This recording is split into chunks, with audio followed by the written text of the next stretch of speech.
तो फाइनली हम लोगों को दिखाए जाने वाले हैं एंसेस्टर जियाओ जुआन को, जो कि एक हाफ गॉड थे और जियान फर्स्ट टाइम अपने एंसेस्टर जियाओ जुआन से मिलने वाला है। तो चलो यार बिना किसी बकचोदी के वीडियो करते हैं शुरू। वीडियो की स्टार्टिंग होती है और हमें हुन क्लैन के उन दोनों कमीनों को दिखाया जाता है जो कि अपने साथ 2 डाव सेंग लेवल की एनर्जी बॉडी को लेके आए होते हैं। और ये जो दोनों डाव सेंग लेवल की एनर्जी बॉडी होती है ये प्रीवियस हुन क्लैन के मेंबर्स होते हैं और इन दोनों एनर्जी बॉडी में से एक का नाम होता है हंडाओ। और जो हुन क्लैन का एक बंदा होता है वो हंडाओ को जियान के बारे में बताते हुए कहता है कि ये जियाओ क्लैन का मेंबर है। और जब हंडाओ देखता है कि जियान बिना ब्लड लाइन के इस लेवल तक पहुंच चुका है तो वो सोचता है कि इस लड़के को जल्दी से जल्दी खत्म करना होगा। और इन दोनों डाव सिंह को देख के जियान को भी समझ आ जाता है कि वो इन दोनों डाव सिंह लेवल के एनर्जी बॉडी से फाइट नहीं कर सकता। इस वजह से जियान यूनर और बाकी सभी लोग अलग अलग डायरेक्शन में भागने लगते हैं और यही उनकी सबसे बड़ी गलती होती है, क्योंकि वो जो हंडाओ होता है वो वहाँ पे एक स्पेस लॉ को क्रिएट कर देता है। इस वजह से वहाँ का टाइम और स्पेस एकदम फ्रीज हो जाता है। लेकिन तभी जो यूनर होती है वो अपनी गोल्डन फ्लेम को ब्लास्ट कर देती है, जिस वजह से वहाँ के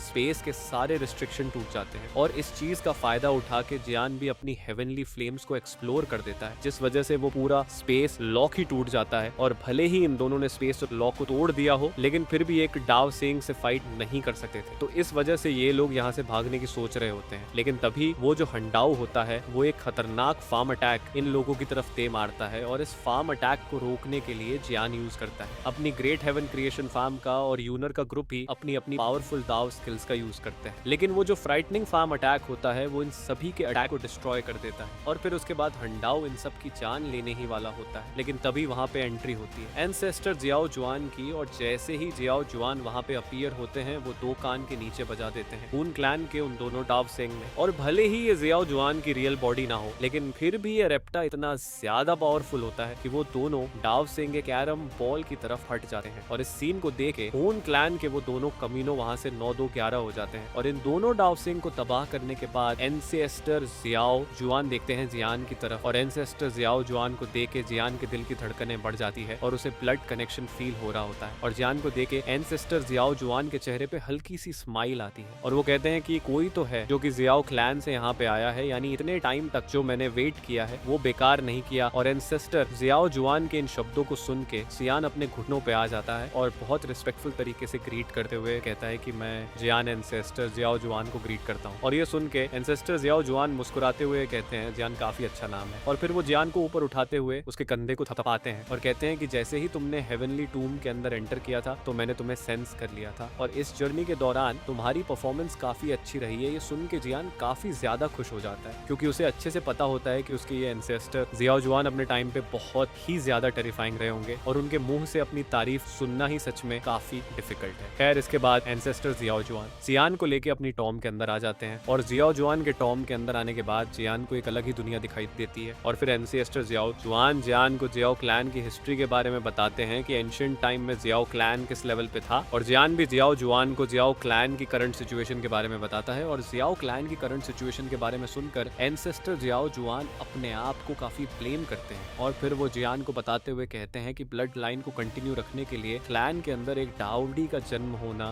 बहुत ही ज्यादा जरूरी होता है और मैं उस प्रोसेस में फेल हो गया। ये सुन के जियान कहता है कि एंसेस्टर आप अपने आप को ब्लेम मत कीजिए, आपकी इसमें कोई भी गलती नहीं है। और फिर इसके बाद एंसेस्टर जियान को जियाओ क्लैन की इनहेरिटेंस देते हैं, यानी कि जियाओ क्लैन की लास्ट डाउडी ब्लड लाइन। और इस डाउडी ब्लड लाइन की वजह से जियान की जो स्ट्रेंथ होती है वो पहुंच जाती है डाउ जून के 8 स्टार के पीक पे। और फिर एंसेस्टर जियाओ जुआन जियान को स्काई फायर 3 मिस्टीरियस चेंजेस का कंप्लीट मेथड भी पकड़ा देते हैं और वो लास्ट मेथड होता है जियाओ क्लैन का टैटू। और तभी एंसेस्टर जियाओ जुआन जियान को बताते हैं कि जब तुम ब्लड लाइन को एक्टिवेट कर लोगे तो तुम जियाओ क्लैन के टैटू को यूज कर पाओगे। और एंसेस्टर जियाओ जुआन के इंस्ट्रक्शंस को सुनकर जियान इस मेथड को ट्राई करता है और लगातार 6 महीनों तक ट्राई करने के बाद जियान के माथे के ऊपर अपीयर होता है जियाओ क्लैन का टैटू, यानी कि अब उसे अपनी पावर को बढ़ाने के लिए स्काई फायर 3 मिस्टीरियस चेंजेस को एक्टिवेट नहीं करना पड़ेगा, क्योंकि अब उसके माइंड के एक इशारे पे ये क्लैन टैटू अपीयर हो जाएगा, जिसके बाद ऑटोमेटिकली उसकी स्ट्रेंथ बढ़ जाएगी। और जियाओ क्लैन की सारी इनहेरिटेंस जियान को पकड़ाने के बाद एंसेस्टर जियाओ जुआन की सोल काफी ज्यादा बॉडी हो जाती है और यहाँ पे एंसेस्टर जियाओ जुआन जियान को एक डाउसिंग लेवल का आर्मर भी बना के देते हैं। वेल ऐसे ही जियान अपने एंसेस्टर जियाओ जुआन से मिलता है। और भाई तुम्हारे भाई ने ये सब ऊपर से एक्सप्लेन किया है। वेल इसी के साथ हमारी ये छोटी सी वीडियो यहीं पे खत्म होती है। और अगर ये वीडियो आपको